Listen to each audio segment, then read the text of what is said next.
And now it is time for our last type relationship, contrasting. This is my favorite. This is the one that really makes things pop and makes people look at the design that you've made.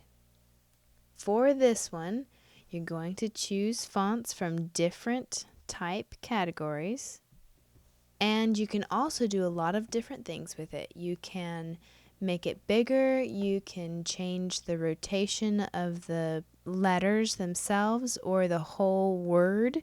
You can also warp the words. And we're going to talk about all those things just a little bit. So first, let's find two fonts that actually look good together. I'm going to keep the word done and change get it to something else. Maybe a sans serif. It would make sense to make this one bigger. You can hold down shift if you want the word to not get distorted. For our purposes, it doesn't matter so much today, so you don't have to. Let's also talk about one more thing inside of this character menu that we haven't spoken about yet, and it is character rotation. So let's take a look at character rotation does. It does not look so good right here. Let's try it on our other text. Basically, it just rotates each individual letter. That's why it stretches out the word so much, because it needs more space. But you can pull it back together with your tracking.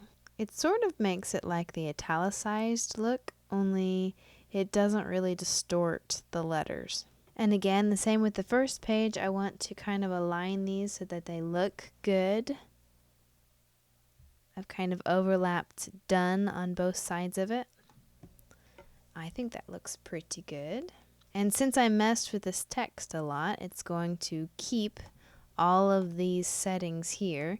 So I'm going to go ahead and grab one of these over here and copy it and paste it over here. Since I have this nice modern text, I'll go ahead and keep it. Let's get a good slab serif font. And let's go ahead and talk about the warp tool. This is your warp tool. It allows you to change this text in several different ways. So right now I have it on fish. That is what the fish does. Up here you can change it to do all sorts of different things. And then you can customize it with these. So let's say that I wanted it to kind of cup over the D. Maybe arc is what I want, or maybe arch is what I want. Depends on the look that you're going for. You can mess around with these until you find the right one. I think I like arch in this case. Now mess with the angles. Maybe a little bit in between. And this changes the horizontal. This one changes the vertical. Not so sure that either of those options are something that I want to change. So I'm just going to kind of leave it where it was. Once you're ready, click OK, and then you can tilt your text too until you get it where you want it. So go ahead and do all of your word studies here. You want to have 10, and remember to make them contrast using different tools we've just discussed and making each of these a different type category. One last thing, you can't copy this one because this is no longer editable. I won't be able to change the warp or change any of the things inside character. So you will have to either make new text boxes or copy them from another page.